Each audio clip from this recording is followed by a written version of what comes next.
Ang kwento ni Tomby.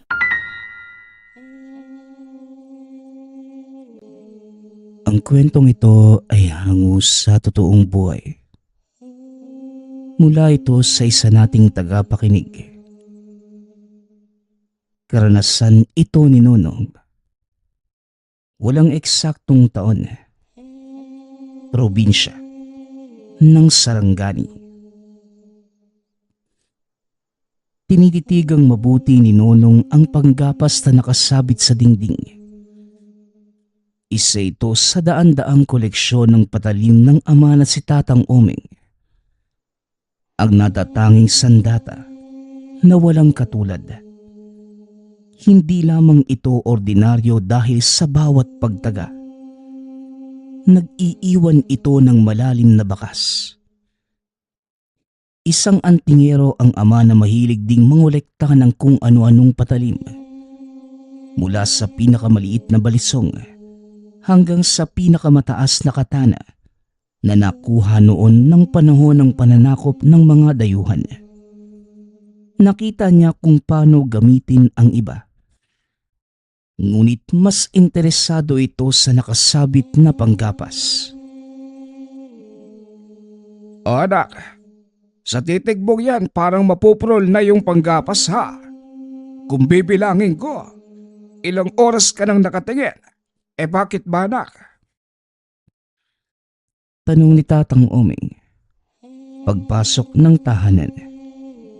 Kakatapos lamang nito sa pagsisibak ng kahoy. Tinabihan niya ang anak na nakatayo sa harapan ng nakasabit na panggapas. Hindi ko lang po maiwasang mapaisip sa panggapas na yan, tay. Kung titignan, ordinaryo lang naman gawa sa bakal. Pero nung ginamit niyo sa pagpatay ng aswang, mas malalim yung taga na nakita ko. Tsaka parang may matalas na hangin sa bawat pagwasiwas niyo. Ano po ba talaga yung sandatang yan, tay? Tugon ni Nonong. Napangiti si Tatang Umeng. Napatingin na rin sa nakasabit na panggapas. Mahabang kwento kung itatanong mo anak. Pero bibigyan kita ng kaunting impormasyon tungkol dito. Ito ang unang panggapas na bigay kay Lolo Indomo ng kanyang lolo na isa ring antingero. Marami siyang alam tungkol sa iba't ibang patalim. Naging panday rin kung minsan. At yan ang unang sandatang hinulma mula sa tinunaw na bakal. At isa pang bagay na nagmula sa kalawakan. Wala akong ideya kung ano ang bagay na yon. Pero ang sabi ni Lolo Indomo gawa din daw yan sa mutya ng ipo-ipo. Sa katunayan, sabay na nabuhay yung panggapas na yan at ang pagkuha sa mutya na yon. Itong mutya na tangan ko, minana ko pa sa mga ninuno natin. Basta, ang sabi ni Lolo mo, ang tanging tungkulin ng panggapas na ito, pumatay ng aswang. Yun lang.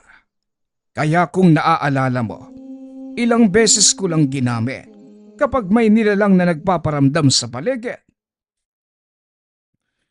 Pagsasalaysay ni Tatay Omeng. Gayunpaman, nakulangan si Nonong sa sagot ng ama. Subalit maging si Tatang Omeng mismo ay limitado lamang ang kaalaman. Sa madaling salita, kalahating katotohanan lamang ang sinabi ng yumaon ni Nuno tungkol sa naiwang sandata. Naaalala ko nga po yun. Minsan nyo lang gamitin yung itak. Ano nga po ba yung tawag nyo dyan? Ang sabi ng ninuno natin, tawagin na lamang natin sa pangalang panggapas ng ipo-ipo. Tugon ni Tatang Omeng. Mahabang katahimikan ang sumunod. Parehong napatitig sa panggapas. Ilang sandali pa. Nag-unahan sa paglabas ng madinig ang sigaw ng matandang mangangalakal. Si Tatang Oming ang sumalubong nito sa daan. O Manong John, ano po ang nangyari sa inyo? Napakadungis at may dugo ang dala niyong sako. Tanong ni Tatang Oming. Punit ang damit ng matanda. Maraming galos sa katawan. Madungis at isa na lamang ang tsinelas. Takot at nanginginig. Tatang, papasukin na muna natin. Mukhang kailangan niyang kumalma. Wika ni Nonong. Habang inaalalayan ni Tatang Oming ang matanda sa loob. Dali-dali namang sinuri ni Nonong ang paligid. Alam niya na sa tuwing sasadya ang mangangalakal sa kanila, isa lamang ang ibig sabihin. Nang wala namang mapansing kakaiba, pumasok sa loob at nakinig sa usapan. Manong, ilang araw ko rin kayong hindi nakita ha. Saan po ba kayo namalagi nitong mga nakaraan? Dinaanan kita sa kubo na tinitirhan mo, pero wala ka. Kumusta po ba kayo? Tanong ni Tatang Oming. Pasensya na kayo kung pumarito ako na ganito ang kalagayan. Sa katunayan dapat kagabi pa ako nagpunta. Kaso hindi ko maatim na makarating dito ang nilalang dahil lang sa paghabol sa akin. Alam kong may tungkuling kayong ginagampanan, kaya nag-iingat na rin ako. Ayaw kong madamay kayo sa mga kilos ko. Tugon ni Manong Jun na mas lalong ipinagtaka ni na Tatang Oming at Nonong.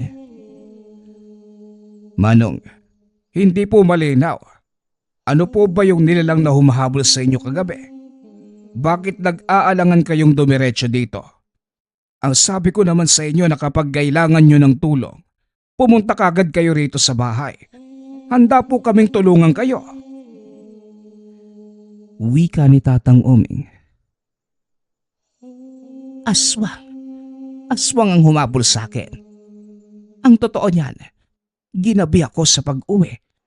Tapos nang mapadaan ako sa isang bahay, narinig ko ang sigawan. Tunog ng nangangailangan ng tulong. Kaya dali-dali akong lumapit. Pero pinibiktima na pala ng aswang yung pamilya. Hindi ako nakatulong. Natakot. Naduwag ako at tumakbo. Nang nasa kalagitnaan na ng daan papunta rito para makahingi ng saklolo sa inyo, napansin kong hinahabol ako ng aswang. Naisip ko na lumihis ng daan. Naligaw pa sa gubat para takasan yung halimaw na yon. Sa kabutihang palad, nakaligtas naman pero ito nga, punit-punit at maraming galos sa katawan. Pagsasalaysay na matanda, napahugot ng hininga si Tatang Oming nang hinayang sa pagkakataon na mapuksa ang aswang na sumalakay. Inintindi na lamang din ang paliwanag ni Manong Jun. Manong, yun na po sana yung tamang oras para may mapuksa tayong aswang. Kaso inilihis nyo kagad ng daan eh. Hindi bale. Nauunawaan ko naman po ang punto nyo. Darating din ang araw na makikita natin muli ang nilalang na yon. At kapag nangyari, hindi ako magsasayang ng segundo. Siya nga po pala. Saang bahay nyo naratnan yung pambibiktima nito? Tanong ni Tatang Oming. Doon lang sa kabilang barangay.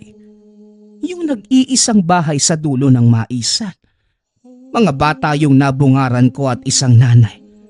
Duguan silang lahat. Kung hindi binalikan ng aswang, sigurado kung buhay pa ang mga yon. Kalmot lang naman ang inabot eh. Yun nga lang, hindi natin alam. Tugon ni Manong Jun. Nag-aalala ito sa sinapit ng pamilyang nabanggit. Tatang, hayaan niyo akong tumulong. Pupuntahan ko po yung bahay na sinabi ni Manong. Aalamin ko yung nangyari. Wika ni Nonong. Mabuti pa nga anak. Pagkatapos ng agahan ka na umalis, Magsalo muna tayo sa mesa at pag-usapan na rin ang ibang bagay tungkol dito. Kagaya ng nabanggit, habang nasa hapagkainan, nag-usap ang mag-ama kasama si Manong Jun. Pinaplano kagad ang gagawing hakbang para saklolohan ang pamilyang biktima. Nahuli man, ngunit sinisiguradong pagbabayarin ang sino mang aswang na sumasalakay. Pagkatapos ng kainan, dali-dali nang lumakad si Nonong papunta sa kabilang barangay. Pagkarating sumalubong kagad ang tagpong kumpulan ng mga tao sa tabi ng daan. Walang ibang pinag-uusapan kundi ang nangyaring pambibiktima. Ayon sa narinig na usapan, nakaligtas naman ang pamilya at kasalukuyang nagpapagaling sa tahanan ng isang manggagamot sa kabilang bayan. Matapos makiusisa sa usapan, dumiretso si Nonong sa tahanan ng biktima. Maraming magsasaka sa puntong yun, abala sa kani-kanilang gawain. Unang sinuri ni Nonong ang paligid. Malayo sa ibang kabahayan ng tahanan, may bakas ng kalmot ang bahagi ng bintana. Sira ang pinto na parang puwersahang binuksan.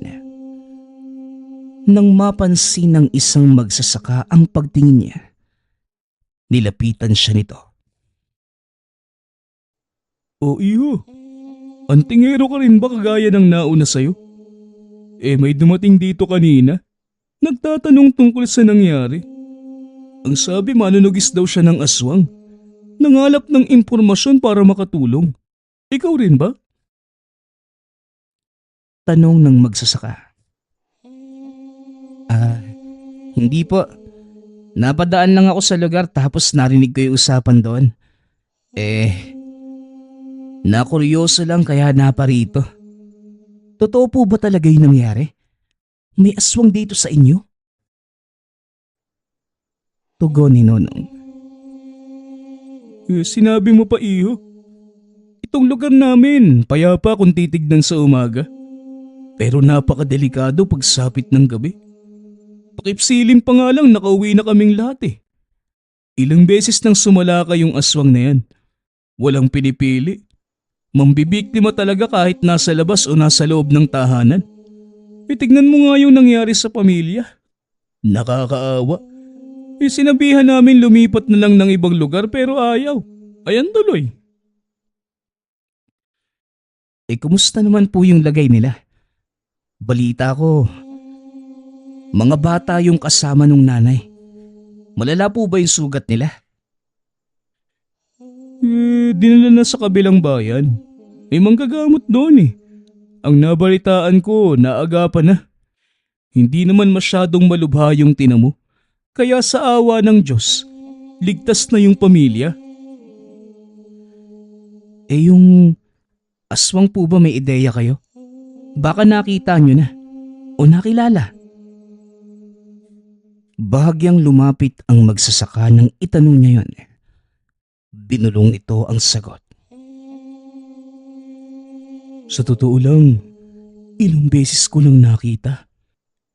Hindi ako sigurado kung siya ba talaga yung aswang na sumalakay sa pamilya. Pero malakas yung kutob ko na aswang yun. Hintayin mo mamayang hapon.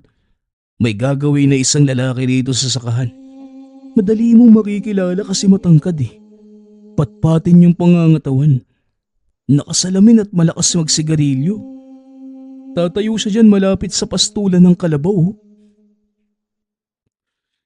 Wika ng magsasaka. Napatango si Nonong. Kinausap pa ang magsasaka. Makalipas ang ilang sandali ay nagpaalam na rin. Pagkarating sa tahanan, ibinalita sa ama ang nakuhang impormasyon. Kung ganun ba, matagal na palang minamanmana ng aswang ang pamilya. Mamayang hapong kamo, ako mismo ang pupunta doon mamaya. Malalaman din natin. Wika ni Tatang Oming. Pagsapit ng hapon, magkasamang nagpunta ng sakahan ng mag-ama. Si Tatang Oming lamang sana kaso nagpumilit si Nonong. Hindi makatiis ang binata lalo na't bitbit ng ama ang panggapas.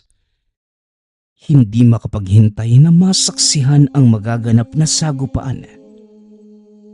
Pagkarating, wala pa ang nasabing tao. Naghintay pa sila ng ilang oras.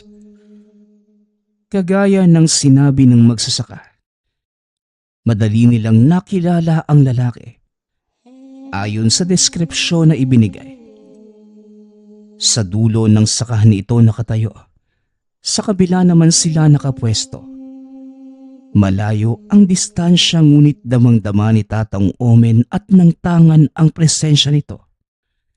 Ilang ulit pang sinuri para lamang makasigurado. Tatang, siya yun ano? Hindi pa po ba natin lalapitan? Ang kapal ng mukha niyang magpakita pagkatapos makapangbiktima dito sa lugar. Wika ni Nonong. Hindi ako sigurado, anak. Sa pagkakaalam ko hindi na bumabalik sa lugar ang aswang kapag tapos ng makapangbiktima. Parang may ibang sadya ang isang to. Hindi pa malinaw sa nararamdaman kong enerhiya mula sa kanya. At kung ano man yon, hindi siya magtatagumpay. Haharangin natin bago yon mangyari. Tugon ni Tatang Oming. Upang hindi mahalata ang kanilang kilos, nagpresentang tumulong sa magsasakang nakausap ni Nonong. Makalipas ang ilang oras, nagsiuwian ang lahat maliban kina Tatang Oming na dali-daling sinunda ng lalaki. Habang binubuntutan ang estranghero, napansin sila makalipas ang ilang sandali. Kagad itong naalerto. Dali-daling gumawa ng hakbang upang makawala. Paulit-ulit na lumihis ng daan hanggang sa tuluyang naglaho sa paningin ni Tatang Oming. Huminto ang mag-ama sa kalagitnaan ng kagubatan. Kahit saang direksyon tumingin, hindi na matanaw ang lalaki. Isapat madilim na ang paligid. Paano na ito ngayon, Tatang? Saan natin hahagilapin yung isang yun? O maghihintay na naman tayo ng bukas sa sakahan? Tanong ni Nonong. Hindi na kailangang maghintay ng panibagong araw.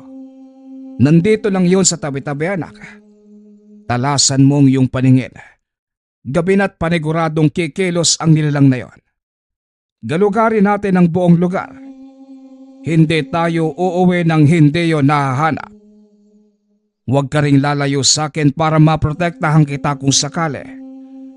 Walang nakakaalam kung ano ang susunod na kilos ng nilalang. Sige po, Tatang. Mas mabuti na ding mahanap natin at mapuksa para hindi na madagdagan yung biktima nun. Muling wika ni Nonong. Sinimula ng mag-ama ang paghahanap sa aswang. Bawat dulo ng kagubatan, naabot nila subalit walang mahagilap. Wala ring katao-tao at kabahayan kaya't nahirapan. Hindi rin nagbigay ng senyales ang tanga na mutya. Makalipas ang ilang oras, napagpasyahang bumalik na lamang sa dinaanan. Madaling araw na. Umuwi na lang muna tayo. Hindi ko naman akalain na mahirap palang hagilapin yung aswang na yon. Akala ko matatagpuan lang natin sa loob ng gubat. Hindi pala. Mukhang tama ka nga talaga. Babalik tayo sa sakahan para abangan ang muling pagpapakita ng lalaki. Wika ni Tatang Oming. Nangihinayang ito sa pagkakataon. Napatango na lamang din si Nonong. Binaybay ang daan pabalik ng tahanan. Subalit sa kalagitnaan, narinig nila ang sigawan mula sa kabahayan. Dali-dali silang lumapit upang sumaklolo Pagkarating doon, walang ibang salitang namutawi sa bibig ng mga tao kundi aswang. Tulungan niyo kami. Anak kong buntis. Pero aswang. Inaaswang yung anak ko. Tulungan niyo kami. Wika ng isang manang na buhat-buhat pa ang paslit na po, palabas ng tahanan, habang inaalalayan naman ang babaeng nagdadalang tao. Kagad tumulong si Nonong. Inilipat sa kabilang bahay ang mga ito. Kakilala lang din kaya pinatuloy. Samantala, dumiretso si Tatang Omeng sa loob ng tahanan. Sinuring mabuti ang loob at nakita ang bakas ng kalmot sa bubong. Tagpi-tagping nipa lamang kaya madaling masira. Nang wala nang ibang napansin, lumabas upang doon naman tumingin. Tatang, may napansin akong gumalaw sa bahaging yun. Naaninag ko eh. Anino lang kaya hindi ako sigurado. Pero malay natin aswang pala yun. Wika ni Nonong. O sige na, susundan ko. Dumito ka muna at yung buntis bantayan mo. Samahan mo sila. Saka ito, saka mo lamang gagamitin kung kinakailangan. May basbas yan kaya pwede nang ilaban. Tugon ni Tatang Omeng, kasabay ng pag-abot ng balisong sa anak. Pagkatapos ay dali-daling sinundan ang dinaanan ng aswang. Bumalik si Tatang Omeng sa kagubatan. Sa puntong ito may bakas ng nilalang sa paligid. Tinalasan ang paningin at pang-amoy upang masundan ang samyo ng halimaw. Hindi nga siya nagkamali ng pagkilala dahil parehong-pareho ang amoy ng estranghero sa sakahan at ngayon. Hinugot na nito ang panggapas. Naghanda sa posibleng paglitaw nito. Habang humahakbang ay siya namang paglakas ng alingasaw. Hindi na rin mapirme ang tangan, maging ang hawak na patalim. Naglalabas na ng mainit na hangin. Huwag ka nang magtago. Nasundan na kita. Mas mabuti pag lumabas ka na at magharap tayo. Nabiktima mo na ang pamilya doon sa taniman. Kagabi lang yon. Tapos ito ka na naman. Naghahanap muli ng dadalihin. Ganyan ka ba talaga kahayok sa laman ng tao? Halika, harapin mo ko! Paghamon ni Tatang Omeng habang tumitingin sa paligid. Kagad sinundan ng tingin ng mabilisan ang pagdaan ng malaninong hubog. Paulit-ulit, namalaya na lamang ni Tatang na nagdurugo na ang balikat. May bakas ito ng kalmot. Hindi naman siya nasaktan o nakaramdam ng hapde. O ano? Ganyan ka ba kaduwag? Puro ka lang pagtatago. Puro pagnanakaw ng atake. Kung lumabas ka tumarap dito, kahalimaw mong nilalang tapos naduduwag ka. Ang lakas pa ng loob mo na maghasik sa mga taong walang kalaban-laban. Ngayon na may naghahamon na babahag yung sungay mo. Sungay lang muna, wala ka namang buntot. Wika ni Tatang Omeng. Tinalasan pa niya ang paningin. Madilim ang paligid at hindi madaling aninagin ang mga bagay-bagay sa tabi. Pwera na lamang kung gagalaw. Ilang sandali pa, may puwersang bumangga sa kanya. Natumba ngunit kagading bumangon. Sinundan pa ito ng sunod-sunod na pagkalmot. Hindi lamang nakalaban dahil biglaan ang atake. Akala mo siguro madadaan mo ko sa ganyan ano? Magdamag mo man akong kalmutin. Hindi ako mamamatay. Uy! Ikaw ha!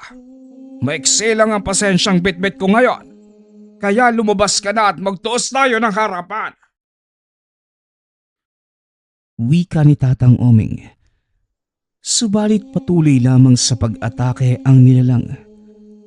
Walang balak na lumitaw.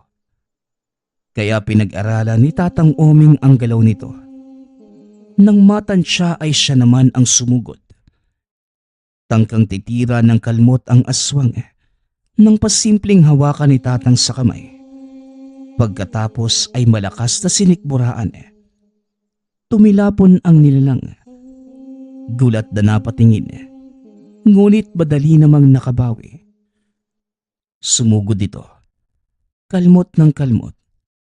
Sumunggab sa likuran sabay kagat. Nang nakasampa na ito sa likod ni Tatang Oming, hinawakan sa ulo sabay bagsak sa lupa. Tinaga na rin subalit nakailag. Muling sumalakay ang aswang. Nagpaula ng kalmot. Sa puntong ito ilang beses nang tumilapon si Tatang at medyo hirap na rin sa pagsugod. Depensa na lamang ng depensa. Aba, ibang klase rin ang isang to. Bautak, alam na lamang ginagawa. Wika ni Tatang Oming. Pasimple niyang pinunasan ang dugo sa ilong. Tumayo muli sabay dampot ng nabitawang panggapas. Sa pagkakataong yun, walang takot na humarap sa kanya ang aswang. Nakatayo ito sa unahan. Masamang-masama ang titig habang umaangil. Alisto naman si Tatang Oming. Hindi nagpakampante dahil may pambihirang lakas din ang kalaban. Hinintay niya ang muli nitong pagsugod. Ngunit lumipas na lamang ang ilang sandali. Nakipagtitigan na lamang ito. Nagtataka siya kaya nagsalita na. Sandali, huwag mong sabihin natatakot ka sa sandata ko. Huwag naman. Hindi magiging maganda ang labang kung ganyan ka. Ano? Huwag mong sabihin hanggang doon na lang ang kaya mong gawin. Panghas ka kung umatake kanina. Tapos ngayon tatayo ka na lang. Naubos na ba ang lahat ng tapang mo? Tanong ni Tatang Oming. Hindi nakaligtas sa kanya ang paulit-ulit na pagsulyap ng aswang sa hawak na panggapas at tangan na mutyang nakasabit sa leeg.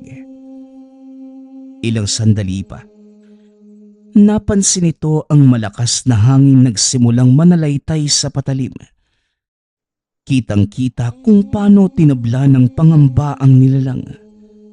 Nang mapansing nagtatangkang tumakas, kumilos na si Tatang Oming para pigilan. Gamit ang bilis at likse. Sinugod niya ang nilalang. Kasalukuyan pang nilalamon ng takot kaya hindi napansin ang pag-atake. Diretsyong tinaga. Tumagos sa katawan ng panggapas. Nanlaki na lamang ang mga mata ng aswang matapos na malayan ang nangyari. Dali-dali itong hinugot at saka paulit-ulit na winasiwas at tinaga ng tinaga. Umandusay ang aswang. Nangingisay habang nananalaytay sa katawan ang malahanging puwersa ng sandata. Tinitigan lamang ito ni Tatang Oming habang nag-aagaw buhay. Ang tagal mo namang balagutan ng hininga. Ilang sandali na ang lumipas sa. Mamatay ka na, hoy. Doon din naman yung patutunguhan mo eh. Huwag ka nang kumapit dahil wala ka nang kawala ngayon. Ang dami mo nang nagawang kasalanan. May gana ka pang lumaban para mabuhay. Tama na. Mamahinga ka na sa kabilang buhay. Wika ni Tatang Oming. Sabay taga ng paulit-ulit sa nilalang. Sa pagkakataong to, nalagutan din ng hininga. Ayan, tumigil na din. Mula sa pagkakataong to, wala ka nang mabibiktima pa. Ilang buhay kaya ang ninakaw mong halimaw ka. Ang daming inosenteng nadamay dahil sa kagaya mong nilalang. Kusa na mga taong may laban ang hinahamon nyo. Kagaya kong antingero. Magiging patas. Sinasamantala nyo ang walang kalaban-laban. Mabuti na lang alisto si Manong John at naibalita sa aking kagad ang nangyari. Mabutit namatay ka na. Wika ni Tatang Oming sa nakahandusay na nilalang. Pagkatapos, sinigurado niyang mawawasak ang katawan nito. Hindi palapit sa ilog at tama namang merong balsa sa tabi. Sinakay saka sinilaban. Naghintay pa ng ilang oras at saktong nasunog ang kabuuan bago pinaanod sa rumaragasang tubig. Hinatid ito ng tanaw at nang hindi na makita. Umalis na sa lugar. Bumalik si Tatang Oming sa kabahayan kung saan sinaklolohan ang pamilya ng isang buntis. Unang sumalubong ang anak na si Nonong. Bahagya ng maliwanag ang paligid dahil madaling araw na. Kumusta po, Tatang? Ayos lang po ba kayo? Yung aswang nahuli niyo po ba? Lahat kami rito naghihintay. Hindi maiwasang mag-alala eh. Napakatagal niyo po kasing bumalik. Tanong ni Nonong. Dali-dali namang itinago ni Tatang Oming ang bakas ng kalmot sa balikat. Bautak yung animal eh. Nahirapan akong lumaban noong una. May taglay din na pambihirang kakayahan. Kaso nang tumagal hindi naman umubra. Ayon, pinaanod ko na sa ilog ang abo niya. Yung mga tao dito, kumusta naman? Wala bang nagparamdam habang wala ko?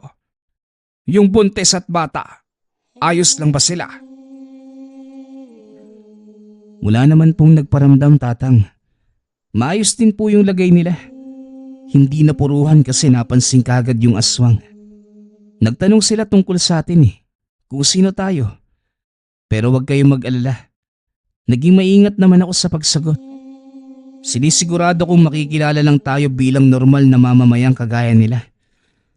Sinabi ko lang na simpleng magsasaka. Napadaan sa lugar at sumaklolo nang marinig yung sigawan nila. Napaniwala ko naman, Tatang. Iho, yan na ba yung tatay mo? Hindi ko alam kung ano yung nangyari sa lakad mo. Pero kung ano man yung kinalabasan noon, maraming salamat pa rin sa pagtulong ha. Kung hindi kayo dumating siguro, patuloy pa din sa pagsalaka yung aswang. Ganyan pa naman yung mga nilalang na yan. Kung walang magtataboy, aba, susugod lang ng susugod hanggang sa makuha yung pakay. Wika ng magsasaka. Ito rin yung nakausap ni Nonong noong unang beses na sumadya sa lugar para alamin ang nangyari. Tatang, siya nga po pala yung pinagtanungan ko noong nakaraang araw. Siya din po yung nabigay ng impormasyon tungkol sa aswang. Wika ni Nonong sa ama. Ganun ba? Manong, magandang araw sa inyo. Mabuti naman at maraming gising ng sumalakay ang halimaw. Hindi nagtagumpay sa pambibiktima kasi maraming nagsilapitala. Wika ni Tatang Oming. Ganyan naman po talaga kami rito. Wala kasing ibang maaasahan kundi kami lang. Malayo yung ibang kabayan at walang ni isang marunong makipaglaban sa nilalang. Kaya kapag merong magtatangka, gising kaming lahat para pagtulungang itaboy. Swerte lang siguro sa puntong to kasi may dumaang mga anghel eh. Kayo, malaki yung naitulong nyo sa gabing to. O siya, tumuloy muna kayo sa bahay. Magkape muna tayo. Pag-aya ng magsasaka. Pinaunlaka ng mag-ama ang imbitasyon ng lalaki. Nakipagkwentuhan habang humihigop ng mainit na kape. Pampalipas oras. Nang sumikat na ang araw, Nagpaalam na sina Tatang Omeng at Nonong. Hinatid pa sila hanggang sa daan. Pagkarating ng tahanan, malalim na hininga ang sunod-sunod na nahugot ni Tatang Omeng. Para sa kanya, isa sa malulupit na laban ang nangyaring sagupaan. Ibinalik na rin sa pagkakasabit ang ginamit na panggapas matapos malinis at madasalan. Gayon din ang mutsyang tangan. Tatang, sayang lang kasi hindi ko aktwal na nasilayan yung paggamit nyo ng panggapas na yan. Ang sabi nyo pa naman, mas magiging malupit yung laban kapag nagsama yung panggapas at yung mutya. Parehong may kapangyarihan ng ipo-ipo . Ang angas siguro ng kombinasyon ng dalawa, no? Marami po bang sugat yung aswang? Tanong ni Nonong. Hindi lang basta sugat, anak. Hayaan mo. Sa susunod, isasama na kita. Pero bago yun mangyari, kailangan muna kitang maturuan ng iilang depensa para kung magkaaberya, alam mo na ang gagawin. Sa tamang panahon, anak. Wala din namang susunod sa kagamitang ito, kundi ikaw lang. Tugon ni Tatang Omeng. Hindi naman makapaghintay si Nonong na sumunod sa yapak ng ama. Hindi pa lamang sa ngayon, dahil gusto nitong pag-aaral muna ang atupagin. Dahil ayon sa kanya, makapaghihintay ang ganitong bagay sa taong kursunadang matuto at handang maging alagad ng lihim na karunungan. Ang susunod nating kwento ay mula sa isa nating tagapakinig.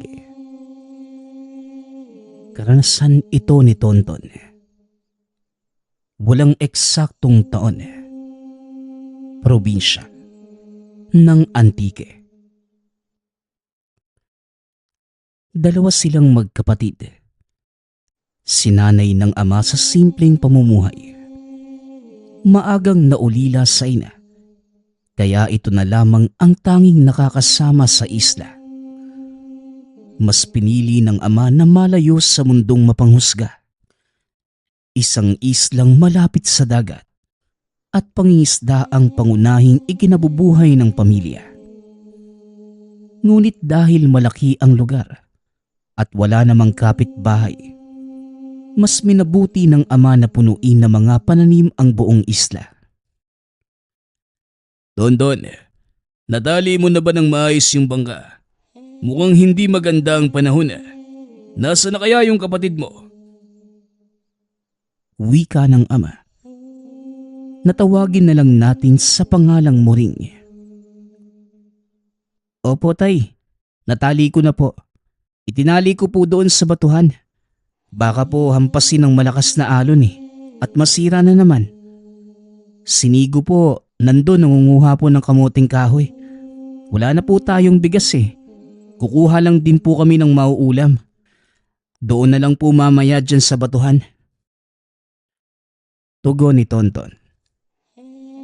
Sige na, tulungan mo na lang yung kapatid mo doon.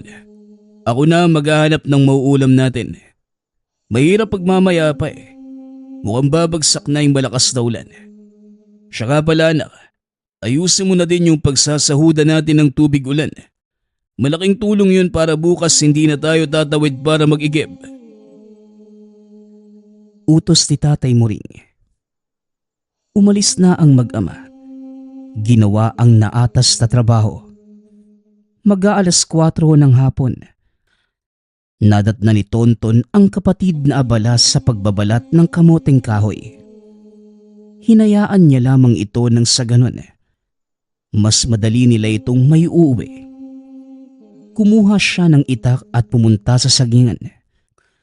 Malapit lamang sa tahanan ang taniman ng ama at mga naglalakihang puno ng saging. Sagana ito sa mga tanim at maganda ang lupa sa isla. Pumili ito ng patpatin at mukhang hindi naaarawang puno. Gagawin niya itong pangsahod sa gilid ng tahanan para maayos ang daluyan ng tubig.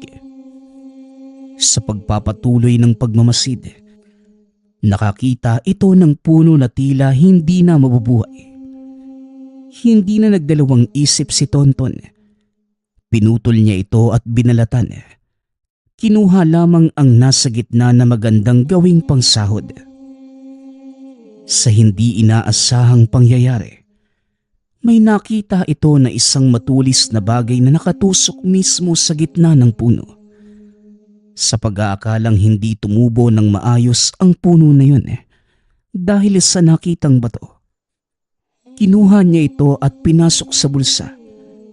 Nagmamadali nang umuwi si Tonton. Ngunit hindi niya napansing may nakamasid pala sa kanyang ginagawa. O Nigo, tapos ka na ba? Isa lang muna ha. Aayusin ko lang yung silong natin. Pauwi na din si tatay. Nako, bilisan na natin. Mukhang pabagsak na yung malakas na ulan eh. Wika ni Tonton sa kapatid. Oo kuya, nasalang ko na kanina pa. Sige, tulungan na kita dyan. Sana makauwi na si tatay. Magdidilim na eh. Yung lampara, hindi pa yun naayos. Dalian na po natin. Tugon ni Nico. Nagtulungan silang matapos ang gawain at ilang minuto ang lumipas. Dumating ang ama na may bitbit na sari-saring lamang dagat. Bumagsak na din ang malakas na ulan. Sobrang lakas na tila galit ang langit dahil sa pinapakawalang napakalakas at napakadaming tubig. Kasabay pa ng pagkulog at pagkidlat. Nasa loob na ng tahanan ang mag-ama. Tahimik na pinagsasaluhan ang pagkaing inihain at biyaya ng kalikasan. Hindi na nakapag-aral ang dalawa. Ngunit ganun pa man, tinuruan sila ng ama na maging mabuting tao. Lingid sa kalaman ng lahat ang mangyayari na mga oras na yun. Sa hindi malamang dahilan, biglang gumuhit ang malakas na kidlat. Tumagos ito sa dingding kaya hindi na natapos ang pagkain. Tumayo na ang tatlo sa mesa. Mabakin langit. Mga anak, may demonyo. May hinahabol ang kidlat. At kung ano man yon, sana wag naman dito sa pamamahay natin. Wika ni Tatay Muring. Tay, nakakatakot naman po yun. Mabuti na lang hindi tumama sa atin. Tugon ni Tonton. Oo, pero kailangan nating mag-ingat. Lalo na ikaw, Tonton. Kumuha ka ng uling sa kusina. Padali ka! Utos ni Tatay Muring. Ayon sa pamahiin, kung marami kang puyo o yung tinatawag na alipuros sa katawan, lalo na sa noo, kailangan mo itong tabunan ng telang itim o hindi kaya lagyan ng uling. Madalas itong nagiging sanhi kung bakit hinahabol ng kidlat o natatamaan ng kidlat ang isang tao. Ngunit lingid sa kalaman ng lahat kung paano nagkaganon. Nagligpit na sila sa kusina at nagpahinga. Naalala ng binata ang malapangil na bato na nakuha sa loob ng puno ng saging. Kinuha niya ito. Ipinakita sa ama. Ganun na lamang ang pagkamangha ng ama nang matukoy ang bagay na hawak ng anak. Diyos ko, anak. Pinagkalooban ka ng kalikasan ng kakaibang sandata. Pangil yan ang kidlat na magbibigay ng kakaibang liksi at lakas sa sino mang nagtataglay nito. Wika ni Tatay Muring. Hindi niya hinawakan ng bagay. Bagaman natatakot sa pwedeng kakaharapin ng anak, minabuti niyang hayaan ito sa palad ng binata. Kumuha ng puyo at pangtali ang ama. Tinuruan niya ang anak kung paano ito magagawang kwintas. Nang sa ganon, hindi nito mawala o maitapon. Nang matapos ang pagtatali, Tsaka pa lamang hinawakan ng ama at biniting ito paharap sa lampara. Kumikinang ang pagkakulay itim nito. Ikwinintas niya sa anak, tanda ng pagbibigay ng pahintulot at basbas. Naway gabayan ka ng kalikasan na malaman ang kung anumang kapangyarihang taglay ng mutya na ito, anak. Hindi ako ang makakapagbigay ng kalinawan sa iyo sa bagay na ito. Ang magagawa ko lang, gabayan ka sa pwedeng maging epekto nito sa iyong pagkatao. Ipanalangin natin na ang kalikasan mismo ang maglahad sa iyo ng maaari mong gawin upang mapagana ang gamit. Wika ni Tatay Muring. Tay, magiging tagapagtanggol na ba si kuya? Tapos, lilipad. Pag lumipad ka kuya, isakay mo ko ah. Pangarap ko talaga makalipad eh. Biro ni Nico. Natigil ang dalawa sa kakatuwang pahayag ng kapatid. Natatawa man, ngunit hinayaan nila itong maghayag ng saloobin. Dahil ganito sila pinalaki ng ama, ipinapaunawa ang pagrespeto sa kung anumang nais ng kalooban. Tay, sige na po. Matulog na tayo. Malalim na po yung gabi. Sige na, Nigo. Hayaan mo. Pag lumilipad na ako, ikaw yung una kong isasama. Wika ni Tonton. Naghanda na sila para makapagpahinga. Natapos na din ang malakas na ulan. Sa paglalim ng gabi sa hindi inaasahang pagkakataon, biglang nagising si Tonton. May nakita ito na tila umaapoy na maliit na bato, nakalutang sa kanyang paahan. Napabangon si Tonton. Lumabas ito na tila pinapasunod siya sa kung anong direksyon. Hanggang sa narating nila ang gitna ng sagingan. Doon nagpakita ang umaapoy na bato. Bilang napakagandang nilalang. Isang diwata ng kalikasan at tagapangalaga ng lahat ng mga halaman sa lugar. Hindi na ako nagtataka kung ikaw ang pinili ng mutya. Ni hindi mo alintana ang pagsubok na kakaharapin mo. Maraming nagnanais makuha ang bagay na yan. Pero pili lamang ang taong pinagkakalooban ng ganyang kapangyarihan. Nandito ako para ibigay sa iyo ang basbas. Magiging ganap lamang ang gamit sa tamang panahon. Ikaw lamang din ang makakatuklas. Binabati kita, binata. Wika ng diwata. Kasabay ng paglabas ng maraming kulisap ang pagkawala ng elemento. Mag-uumaga nang makabalik siya sa tahanan. Gising na din pala ang ama na nakaupo sa mesa at nagkakape.